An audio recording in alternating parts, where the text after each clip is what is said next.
Hello friends. तो आज का हमारा टॉपिक है इंटरप्रिटेशन ऑफ स्टैट्यूट्स।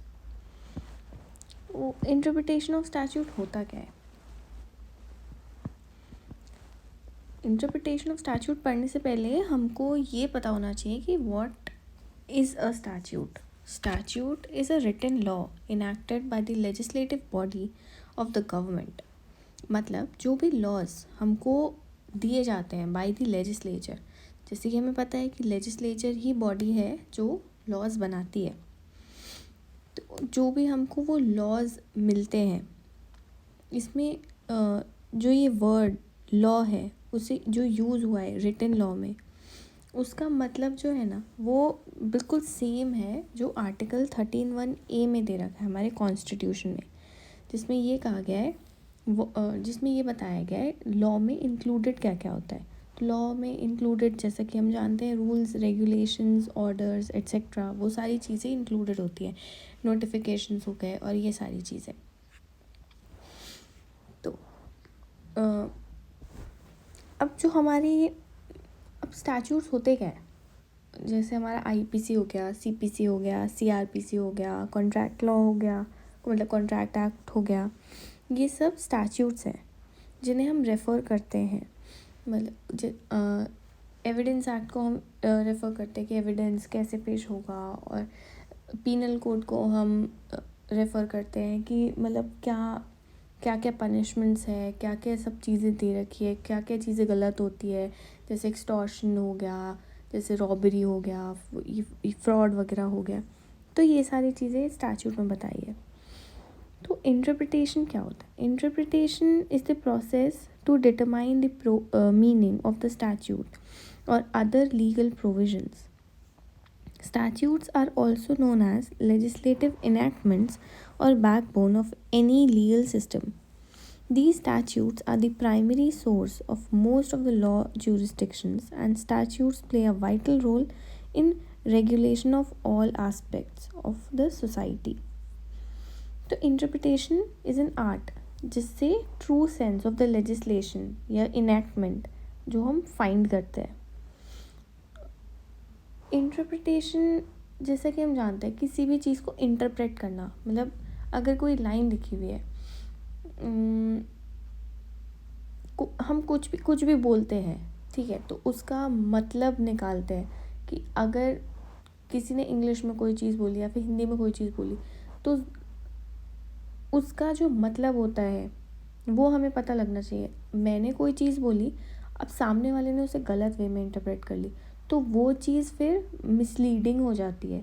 तो अगर हमें ये सारी चीज़ें क्योर करनी है, कब करनी है, तो इसलिए हमें इंटरप्रिटेशन ऑफ स्टैट्यूट्स पढ़ना पड़ता है।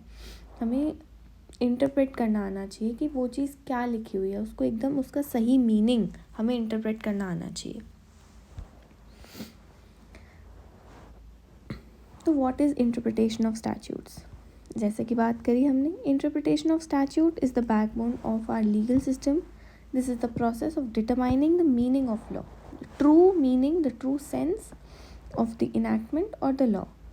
This interpretation of statute is challenging and complex, but this is the most important part to ensuring that the law is applied fairly and uniformly. अब बात करते हैं इसके ऑब्जेक्टिव की।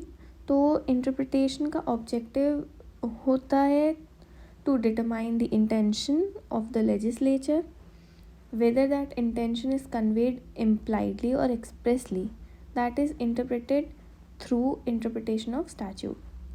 इंटरप्रिटेशन की नीड तब पड़ती है जब कोई एम्बिग्विटी हो, या यूसेज ऑफ वर्ड्स है वो अनक्लियर है, या फिर जो मीनिंग डिराइव हो रहा है वो जो ट्रू ऑब्जेक्ट है जो स्टैट्यूट का, वो डिफीट हो रहा है अगर उस मीनिंग से, तो हमें ज़रूरत पड़ती है इसकी इंटरप्रिटेशन ऑफ स्टैट्यूट की। ठीक है,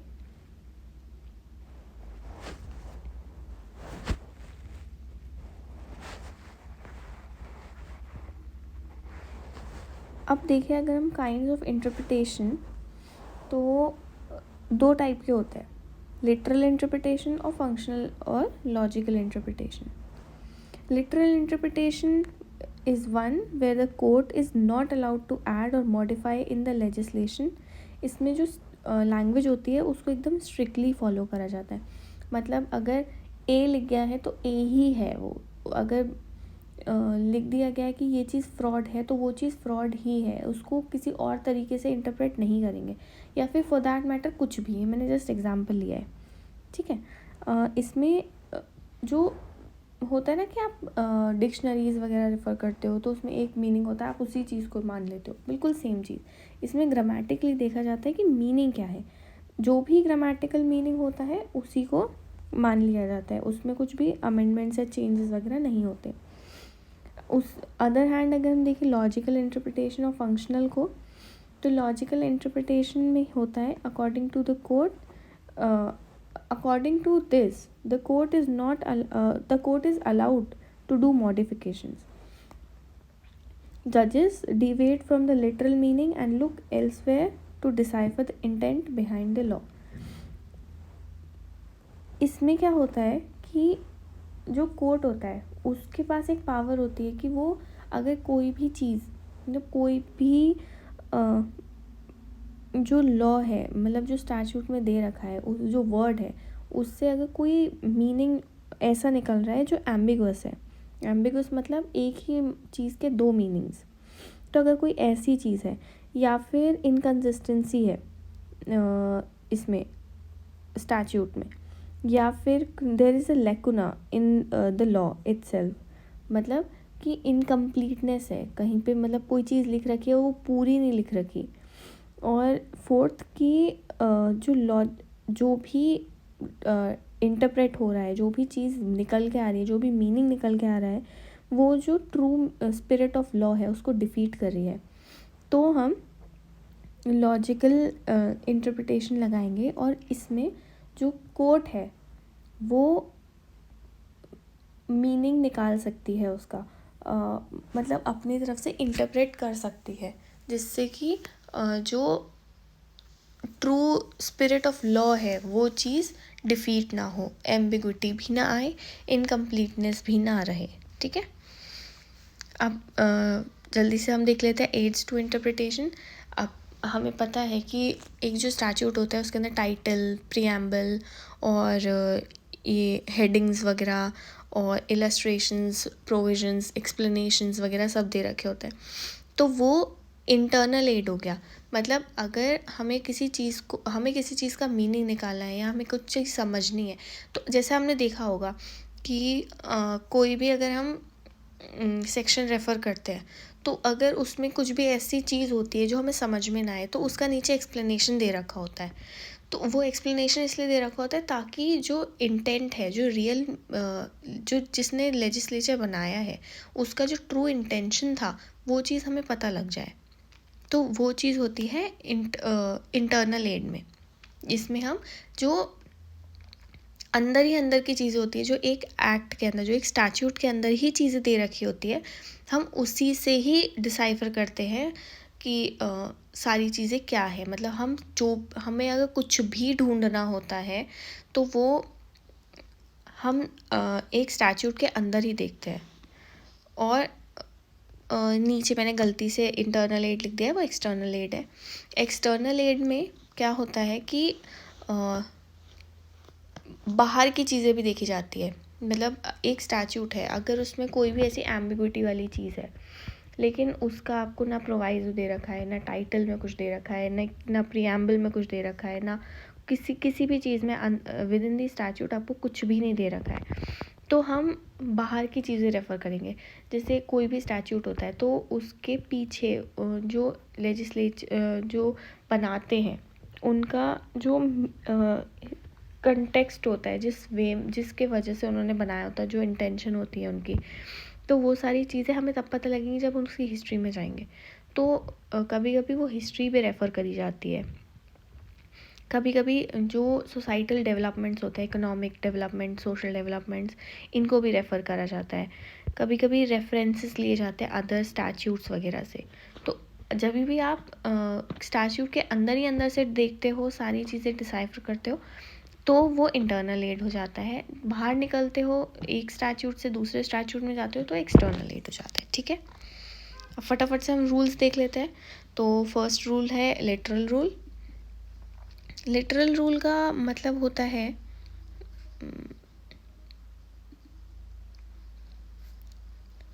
हाँ, तो लिटरल रूल ये कहता है कि हमें वर्ड का जो ऑर्डिनरी और नेचुरल मीनिंग होता है वो लेना चाहिए। जैसे अगर किसी वर्ड का एक मीनिंग निकलता है तो उसको हमें फर्दर इंटरप्रेट नहीं करना चाहिए, क्योंकि अगर हम उसको फर्दर इंटरप्रेट करेंगे तो हो सकता है कि जो रियल मीनिंग था उस पर्टिकुलर वर्ड का उस एक्ट में वो चेंज हो जाए, तो वो चीज़ हमें नहीं चाहिए होती। सेकंड आते हैं हम गोल्डन रूल ऑफ इंटरप्रिटेशन पे, या फिर बोल सकते हैं reasonable rule. Golden rule of interpretation वही होता है कि it is a modification of literal rule. इसमें क्या होता है, इसमें जो कोर्ट्स होते हैं वो they are allowed to modify the meaning of law in order to avoid absurd और अनरीजनेबल रिजल्ट्स। अगर कोई भी ऐसा हम कुछ भी किसी भी चीज़ को इंटरप्रेट कर रहे होते हैं लेकिन उसके दो मीनिंग्स होते हैं। अब एक मीनिंग जो है वो एकदम ही एब्सर्ड जा रहा है, बहुत ही गलत जा रहा है, और दूसरा वाला जो है वो एकदम सही जा रहा है, तो हम दूसरे वाले के साथ इंटरप्रिटेशन में आगे बढ़ेंगे। हम दूसरे के साथ इंटरप्रेट करेंगे, ना कि फर्स्ट वाले के साथ। ठीक है, हारमोनियस कंस्ट्रक्शन। जैसे एक स्टैट्यूट के दो इंटरप्रिटेशंस पॉसिबल है और उसमें से एक जो होता है उसका जो ऑब्जेक्ट होता है उस स्टैट्यूट में जो उसका ऑब्जेक्ट होता है, देखो जो प्रियम्बल होता है उससे हमें पता लगता है कि एक पर्टिकुलर स्टैट्यूट का ऑब्जेक्टिव क्या है। तो जो भी एक वर्ड दे रखा है या कुछ भी दे रखा है उसका अगर हमें इंटरप्रिटेशन निकालना है तो उसके दो मीनिंग्स आ रहे हैं। एक जो मीनिंग है वो बिल्कुल ही इनकन्सिस्टेंट है with the objective of the statute, और दूसरा वाला जो है वो नहीं है, तो हम वो वाला लेंगे। हम उस वाले इंटरप्रिटेशन के साथ आगे बढ़ेंगे जो इन हार्मनी होगा with the object of the statute. इससे क्या होता है कि जो ट्रू इंटेंशन थी ऑफ द लेजिस्लेचर वो सेव्ड रहती है। अब नेक्स्ट देखते हैं हम बेनिफिशियल रूल। इसको बनाया है हेडन्स केस के टाइम पे, तो इसलिए इसका नाम मिस्चिफ रूल भी है और पर्पसिव कंस्ट्रक्शन भी है कहा जाता है इसको।